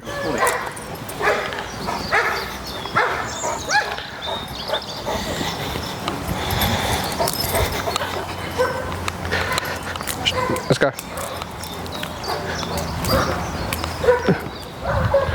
Oh no, where's Poppy gone?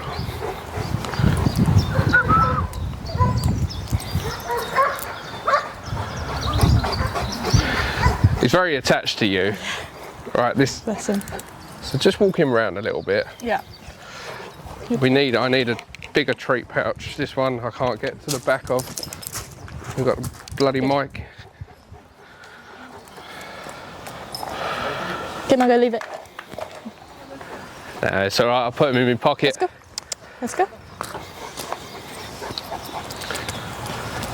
Oh, nice one, Mango. Anyone got a bag? Need a poke, mate. That is horse-sized. No, he was definitely. Oh, a bit stinky, that one. You're not raw fed, are you, mate? He's not raw fed, no. No.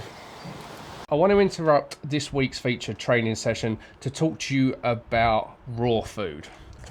The Southend dog training raw food is what I feed my dogs. Now, the reason I want to talk about raw food is because so many people don't realise that if your dog's on a diet that doesn't agree with them, it can contribute to your dog's behavioural problems. For example, my late Staffy Sammy, she used to get terrible blocked anal glands. And when her anal glands were blocked, she would behave defensive around other dogs. When I switched her to a raw food diet, she never got problems with her anal glands again. Therefore, she was never defensive around other dogs. Many dogs eat a diet that doesn't agree with them that can contribute to ear problems, anal gland problems, bowel problems, skin problems, coat problems, and something as simple as a diet change can completely change that. Raw food has the highest percentage of meat. All of the ingredients in it are natural. So if you're thinking about changing your dog's diet or you want to give your dog the best, may I consider the Southend Dog Training Raw Food. It's available on our website now, link in the bio. Okay, so what I want to do, so we know that if we can create space, we know that he's all right there. Yeah. So we've had Hank come out, he acknowledged Hank, get the treats down on the floor, we know he's good there. Yeah. So let's see how he is if we don't do that, but we have to keep moving. Yeah. Yeah. So what I'm going to get you to do is between, see that seesaw and that tree? Yeah. So use that as almost like your path. Yeah. And just walk up and down with him. Okay. And then I'm going to bring a dog out and we'll see how it is from there. But to go onto that green. Leave it. Leave it. Good boy. Good. Well, that was good. Yeah. Good boy. All right, let's try that again. Okay. So turn around, walk back this way, Phoebe. Let's go. Leave it. Yes. Nice. Good boy.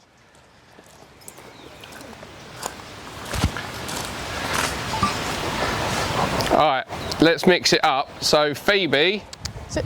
you're going to come onto the grass and you're going to go onto the gravel. Okay. Yeah? So, yep.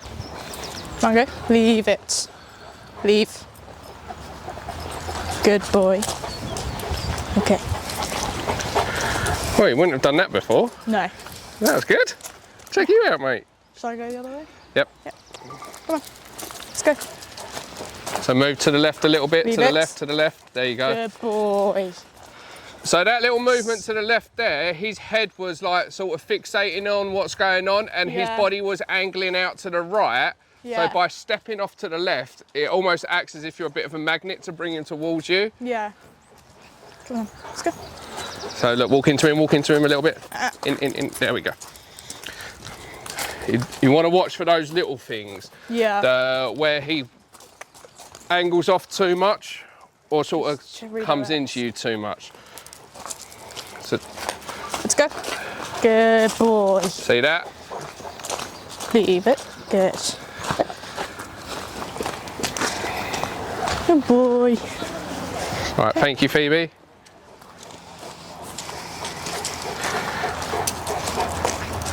Just give him a little break. He was actually very good there. He was really good there. Good boy. Hank was the one that he wanted to Hey, react to. that's So another thing. So he's smaller dogs. He's much happier to ignore. it's like every dog on the planet. Yeah, yeah, no, understandably. But I just don't think he realises his own size. If he was confident in his own size, then he'd know that. All right, no worries. So we'll give him a little break, let him go on the grass and have a little sniff. Yeah. And then we will bring Hank out. But it is the Hanks of kind of the dog world that he's Yeah. a bit more funny about.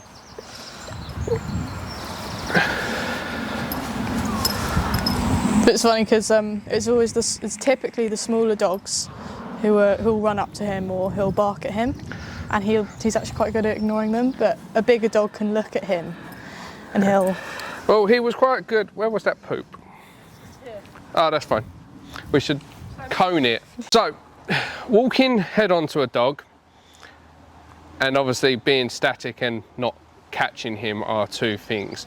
So, let's get you down there. So if you go towards where that red cone is, or orange cone, depending what colour you see. Yeah. What colour do you see? Orange. Orange. It is orange, isn't it? Yeah. It's reddy orange. No, I'd say orange. You know, because the red is The sign above is red. Cone's But it orange. kind of, it's orangey red. Reddy orange. I would just Blood say orange. Blood orange. Go towards our blood orange cone.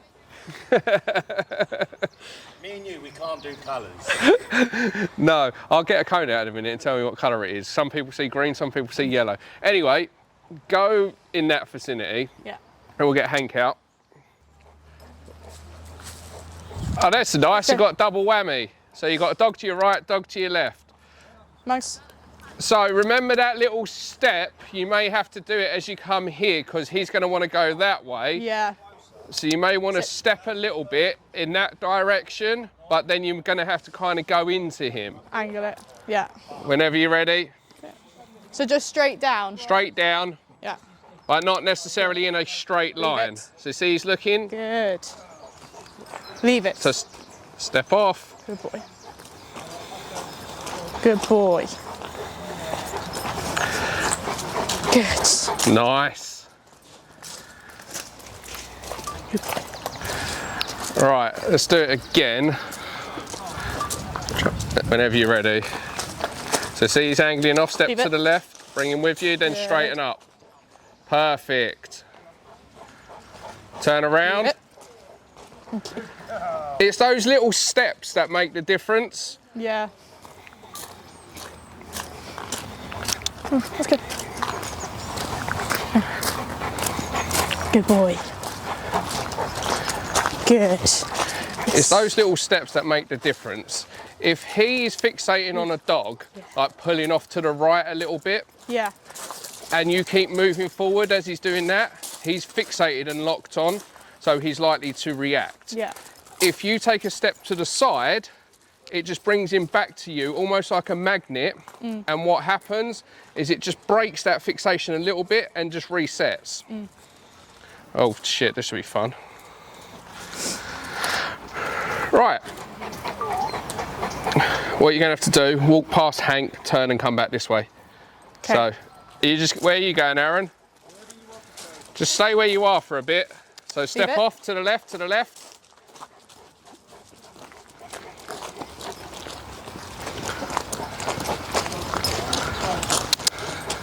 Turn around. Nice. Boy. Yes. Good. Good boy. And something that can help you a little bit. You see how you just gave him that treat and he swallowed it? Yeah. If you're in a tricky situation, just hold that treat a little bit longer. So Yeah. go walk towards him now. So as you see Hank, step off to the left. To the left, perfect. Leave. Now into him a little bit. So steer him away, perfect. Now turn around. Aaron, stay where you are. Phoebe, stay where you are. Let's go. Get a treat out. Nice. Yes. Hold it, hold it, hold it, hold it. Walk into him a little bit. Hold it, hold it. And release. Good boy. See that? Yeah. And you got Hank, who's being the bestest boy. German Shepherd, who here is for training. That's meant to be reactive, but doing amazing. Leave it. Good boy. Sit. Right, we're going to go onto the grass. Okay. We're going to give him a break. Hank's going to go back, and then we're going to have a little chat. Leave. Good. So come this way. Let's go. All right, mate. Good boy. Right. I've got a feeling, Good boy. obviously off-lead dogs is hard for anyone, yeah? Yeah. Because in that moment, we can get flustered. You can panic, he can panic. Which brings me on to point number 2.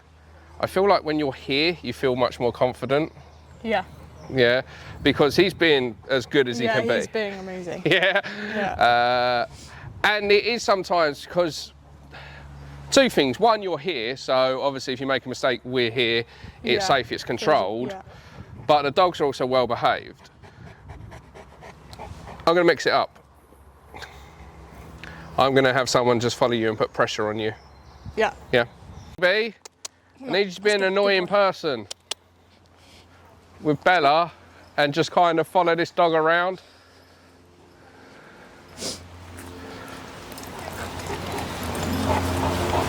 Leave it. Good. And get close and push those buttons.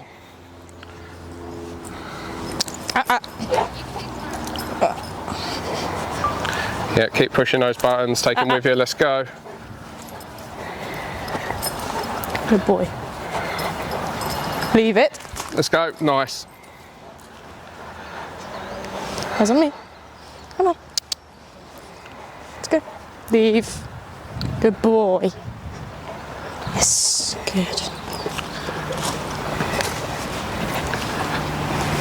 Phoebe, come this way. Leave it. Nice. Leave it. Good boy. And then go back, put some pressure on him a little bit. Leave it. Keep going, keep going. There we go. Leave it. Nice. Good boy. Yes. Phoebe, come this way. Let's go. Good boy. Let's go. Then go and put some pressure on him. Good boy. More pressure, more pressure, more pressure. Let's go. More pressure, more pressure, more pressure. Misha's like, I don't want it, it's a giant. Leave it. I know.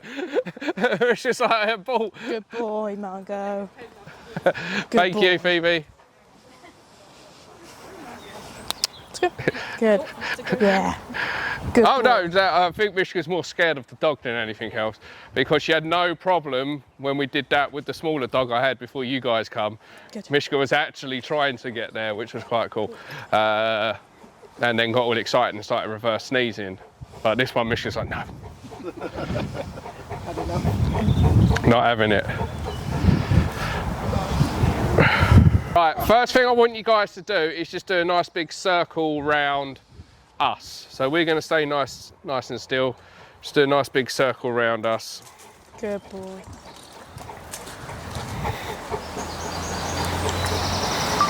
Good.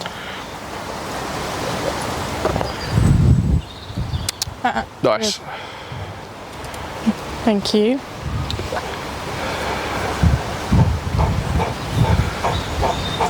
Nice.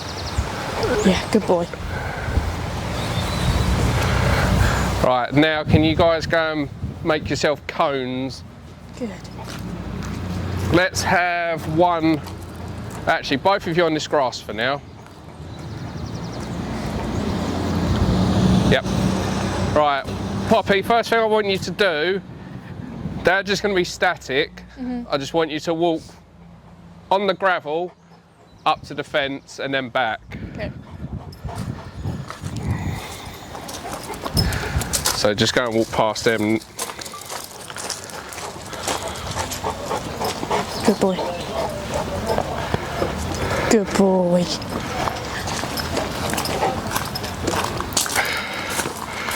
Right, as Poppy comes back, Phoebe, as she hits that bench, I want you to walk across, and as she gets past you, I want you to walk across, almost straight behind her, yeah?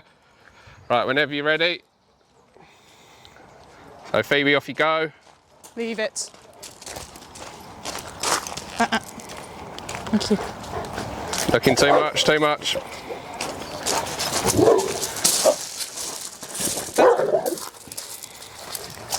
It wasn't your finest hour, mate. No. Right, go back. So what was hard there was they started as just static and he was all right there. It's when they got moving. So what happened was the first one kind of triggered him. Yeah. Yeah. And then he kind of looked at Hank. Yeah. But you was kind of still moving forward. We should have been off more More than to the right. Yeah. Yeah. So we're going to do the same thing again, but more this way. Yeah. So if you have to, as you come here, Hank's going to start moving forward, right? So he's going to look at Hank and kind of follow Hank and want to go in front of you. So about here, I would probably steer off a little bit to deflect him. So up on that lead and into him with your whole body.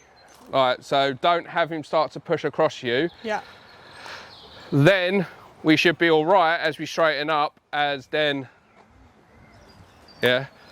So is Hank going to come across? Hank's going to come across. Okay. So Hank's going to come across when you get to about this sink. Yeah. Okay. So as you get to about this sink, Hank's going to come across. Your dog's going to want to go in front like that. Yeah. You're going to want to go Steer him off. in to the dog. Okay. Then you're going to want to straighten up a little bit, and then the next one will be ball toe. Yeah. What? Behind. Okay. So.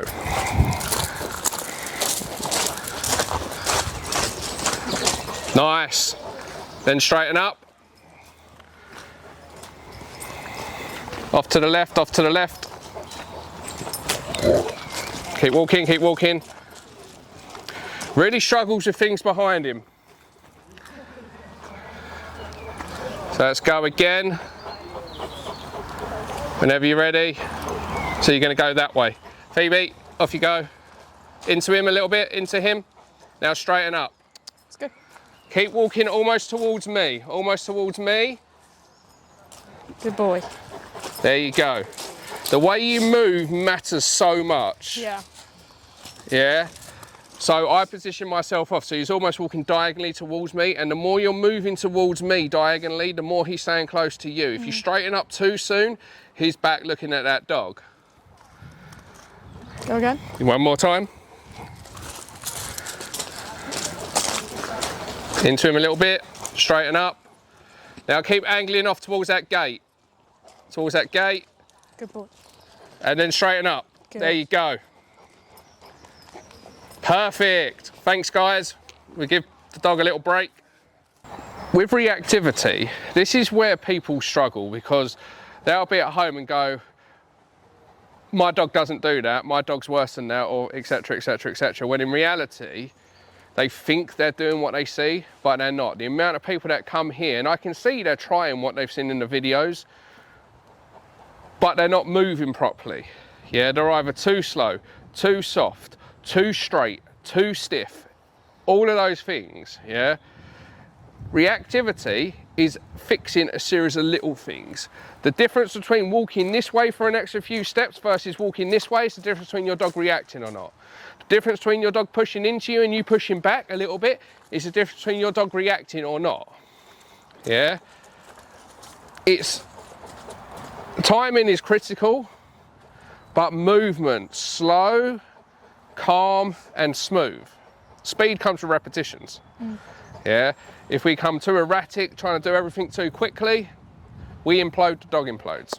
It shows the best day to do training, to be fair. Yeah, we was a bit wet last The time. rest of the week is Go on. absolutely great. There we go. I'm not going to throw it at you because you suck at this bit of things being thrown at you. Did you get that stuck at the roof of your mouth? Oh, God. Figured it out? I ain't sticking my hand down your throat. Right, so let's go for a little walk so he can move around. Come, mate. Should I come with? Yeah, come with me because he loves you. So we're just going to let him mooch around a little bit, see what he wants to do. Shake. This is a saint though. One of the hardest things to do is actually recall a saint when they're like this.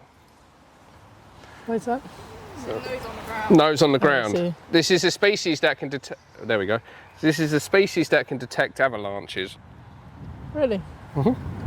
Not about him, but He's an English. So you know what he does in the snow? He'll sniff, sniff, and I'll let him sniff a trail, and then he'll start digging, and he'll pull out like a rock. yeah. I haven't got anything. Thanks. Do you wish it? Yeah, not for you, mate. Not for you. He would try to eat this.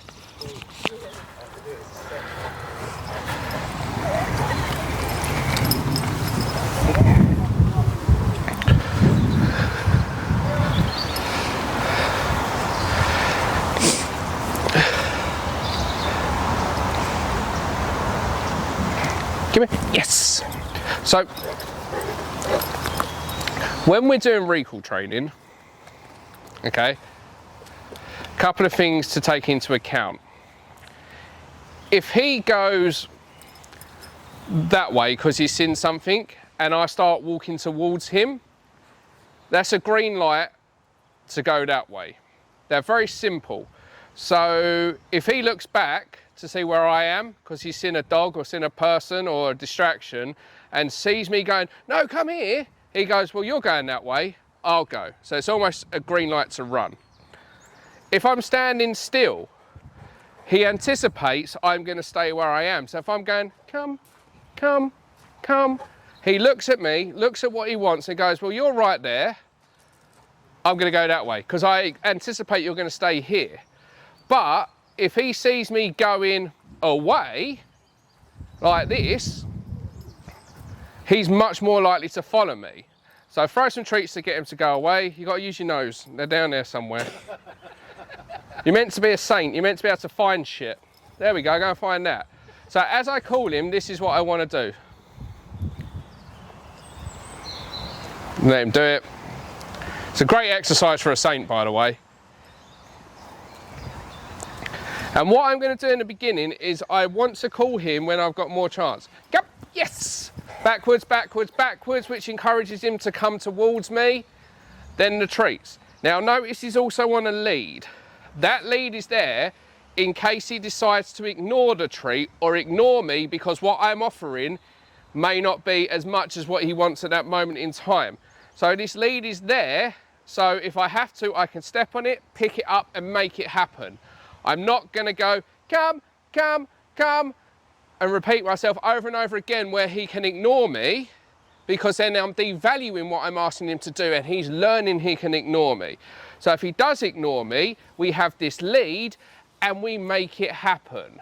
If he ignores me, the lead is also there. So if he starts to venture too far away, I step on it. I start to create an invisible boundary about how far I can go because dogs with shit recalls will often start going further and further and further and further away.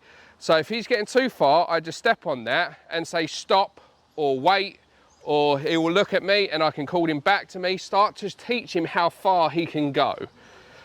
The further away he is, the harder he is to control. So nice and simple, when you call the dog, always move backwards. Go, yes, always move backwards, never stay stationary or go towards the dog as you call him. Going towards the dog, he thinks you're going that way. Moving backwards encourages him to come towards you. Call him once. If he ignores you, use the lead and make it happen. If he's ignoring you and he's not on the lead, that's why he's ignoring you. He's had too many opportunities to ignore you and it's being reinforced. So lead, moving backwards. And you see how much difference? Is that right? And if he doesn't want to come back for the treats, I don't care. You've still got to come back, yeah? I'm going to offer you something that I think you might like. But even if you want that over there more than what I've got, you're still coming back. It's not a case of, no, I don't want your treats, I don't have to listen. You still have to listen. And this is what happens with a saint. Slobber. He's a good boy. Shall I try that? Do you want to try that? Yeah, go play with him. Do what you gotta do. Go find it.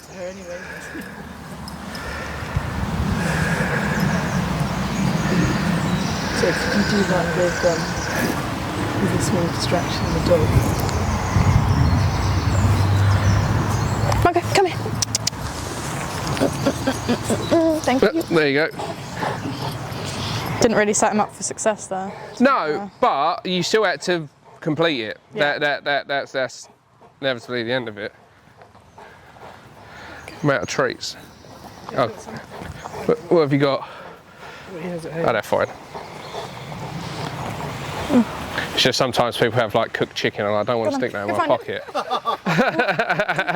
Oh my God, you're meant to be a St. Bernard. What's wrong with you? Go find it. It's like if it doesn't fall right in front of him, it didn't happen.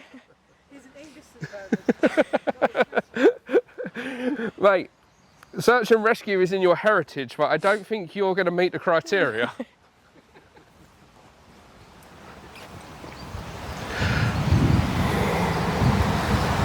Yes, come here.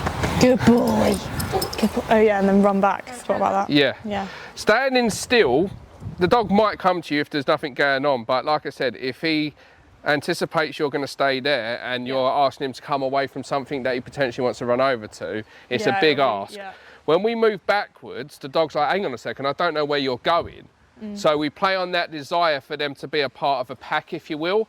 So by us going away, he's like, shit, I want to stay with you. Every time you walk away, he follows you. But if he turns and sees you're standing still, he's going to go, well, you're going to wait there for me, aren't you? Yeah. Or if he sees you moving towards him, he goes, well, you're going that way then. Keep up. Yeah. And then he gets his pace going. But, you got that phone, Ben? But a really, really simple game to play, with a dog to help their recall, yeah, and it's fun and rewarding and tiring, is this. Handful of their dinner, handful of their favourite food, throw it. Let the dog go out, yeah, wait for him to finish those treats. So while he's searching for them, we're playing to that breed side. Dogs love to search for things, particularly a St. Bernard. That's what they are primarily bred to do. Carry and search and rescue. They are fantastic at that. So we're playing to the breed side. This is what he loves. And then when he's finished, we wait for a little bit of acknowledgement. Yeah. He needs to make sure he's done it. And then we go, yep, yes. Move him backwards, backwards, backwards, backwards. Give him some of his dinner. Yeah. When he's finished that, same thing. Out you go, mate. You're an idiot. Go on, find them. Search and rescue is beyond you. But this will be more tiring than taking him for an hour walk. This will be more tiring. Get me, yes. Yeah, letting him search for something, playing to that breed side of him, that fulfillment of getting him to find something. It's using his nose, it's using some mental stimulation, it's having him concentrate. Then we move backwards and we practice that recall. Do you want some of your slobber back? Have a go. Have a go. Yeah, go for it. It's just getting worse now. I'm growing hair that I never had.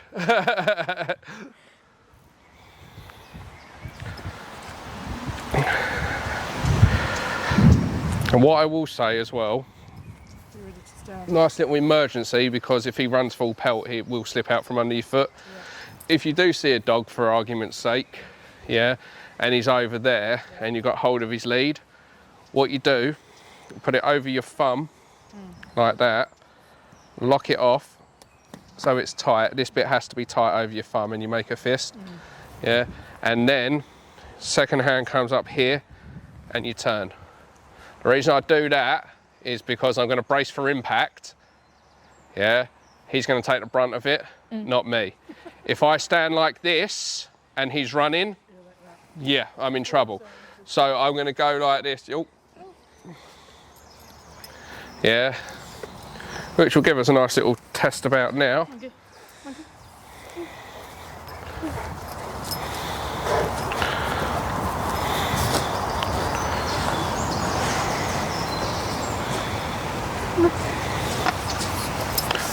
I want him to see the dog. Yeah, more then than just anything put the else. treats away and then he'll look at the dog. If you keep holding him, he won't look at the dog. Doesn't care. Look, there's a dog over there. But, come here, mate. But the reason I like this, let's get him out from under here. There we go. Let's drop down on the floor a second. If he refuses to move, okay, because he's seen something or he's got too much lead, yeah, a lot of the time he'll follow you anywhere, right? But if he's seen a dog and he hunkers on his brakes and refuses to move, yeah, on those rare occasions where he goes, nope, not moving, and he's got all this lead and you're getting into a battle, simply have it like this, make a fist, oh, Stop being a good boy. Go be a nuisance. Yeah, simply just walk through it. Yeah. When he refuses to move, lead through it. Use your body to walk him through it. Yeah, that's only if you get stuck in that situation. Should we take him over? It's like, and then like that, right? Yeah. So what a big mistake people do is they'll do this. They'll wrap the lead around their hand, but what happens is as he pulls, it crushes my hand. Yeah. Yeah. Or if I hold it like this, it can slide through my hand and I get rope burn. What we want to do when he's on a long line, right, is put it through our thumb like that. Yeah. Lock it off, so it's like that. So now there's no slack here. That's nice and tight. But when he pulls, it goes like that. Yeah. So hold that in your hand, but wrap it around your hand, right? Not like that. Yep. Now try and stop me from pulling. Yeah? Yeah. It's not comfortable, No. right? You see how you're having to use a lot of strength. Yeah. Put that around your thumb. Yeah, how I've shown you. Right. Yeah, there's a lot, you got more control. Yeah, and the other thing is you can bring this left hand up as well. Underneath. Bring it to your chest and then turn against me. Yeah, and now it's sliding out my hand. Yeah. Unless I do the same to you Yeah. and pull you. Yeah. Choose my battle. People think this gives you more control. Yeah. Yeah, but it doesn't. This is how people injure themselves. Yeah. Through your thumb, lock it off, turn against it, you're not going anywhere.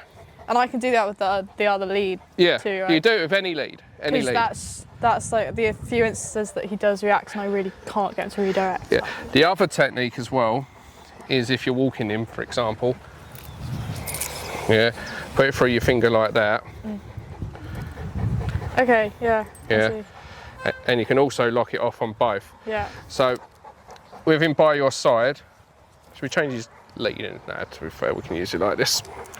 You are standing on everything. Right, so what we do, we'll use that one. So when I'm walking him by my side, okay, let's bring him around here on the right. Just hold the lead up in your left hand, drapes it through your middle finger like that, and then we lock it off here. So what we do is we lock it off here and across here, right? Then we make a fist. Then we get the rest of this lead, right? And we'll pop it over our thumb and we'll lock it off again like that. And then what happens as a result of having it locked off here and here is if he does pull, that lead is not going anywhere. It's locked off here and it's locked off there. Yeah? Like so. Okay. So locking it off there, locking it off here. So through, drapes over. Yeah. So we've got that bit. Then find the other end, put it round our thumb, lock that off like so. So pulling, now there's tension here and here, but that is not slipping out my hand. Yeah. Whereas if I wrap it round like this and he pulls, he can crush my hand. If I'm holding it like this, I get rope burn. Yeah. Through, locking it off like that. See how easy that is? Yeah. Then the other bit over your thumb, make a fist. He's not going anywhere. Then we walk, come mate, let's go. Let's go and see this dog.